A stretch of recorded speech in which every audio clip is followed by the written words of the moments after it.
ఓం శ్రీకృష్ణాయ నమః.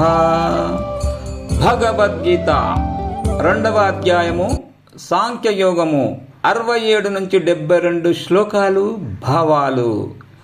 ఇంద్రియాణం ఈచరతాం యన్మనోను విధీయతే తదస్య హరతి ప్రజ్ఞాం వాయుర్నావమివాంభసి.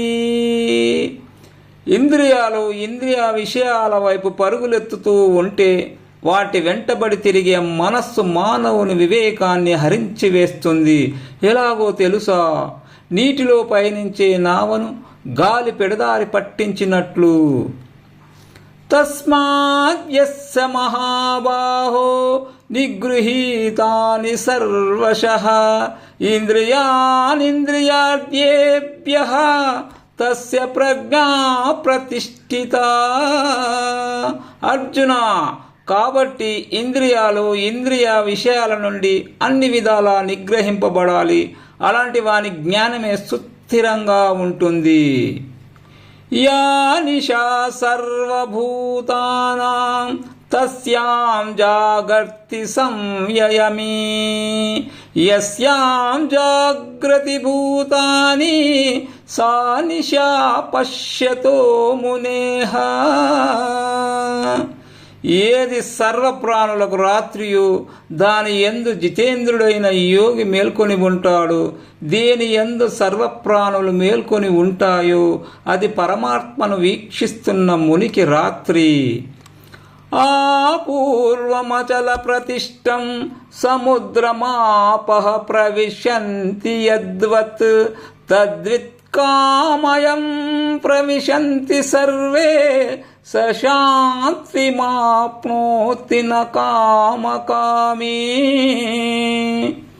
ఎంతగా నిండుతున్నా హద్దు మీరకుండా స్థిరంగా ఉండే సముద్రంలో నదీ జలాలు ప్రవేశిస్తూనే ఉంటాయి. అలాగే సమస్తమైన భోగ్య విషయాలు ఏ వికారాన్ని కలిగించకుండా ఎవనిలో ప్రవేశిస్తున్నాయో అతడే శాంతిని పొందుతాడు. కోరికలు కోరువాడు పొందలేడు. వియాయ కామాన్యః సర్వాన్ పుమాంచరతి నిఃస్పృహః నిర్మమో నిరహంకారః సశాంతిమధిగచ్చతి. సమస్త కోరికలను విడిచిపెట్టినవాడు, వాటి యందు స్పృహ లేకుండా ఉన్నవాడు, మమకారం లేనివాడు, అహంకారము తెలియనివాడు, అలా చరించేవాడే శాంతిని పొందుతాడు. ఏషా బ్రాహ్మి స్థితిః పార్థ నైనాం ప్రాప్య విముహ్యతి స్థిత్వా స్వామంతకాలేపి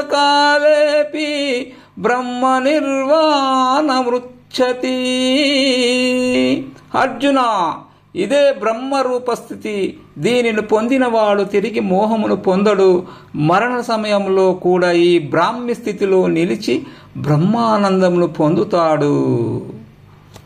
ఓం తస్సైతి శ్రీమద్భగవద్గీతాసు ఉపనిషత్సు బ్రహ్మ విద్యాయాం యోగశాస్త్రే శ్రీకృష్ణార్జున సంవాదే సాంఖ్యయోగో నామ 2వ అధ్యాయః. ఈ విధంగా ఉపనిషత్తులు, బ్రహ్మ విద్య, యోగశాస్త్రము, శ్రీకృష్ణార్జున సంవాదమైన భగవద్గీత యందు సాంఖ్యయోగమనే 2వ అధ్యాయము.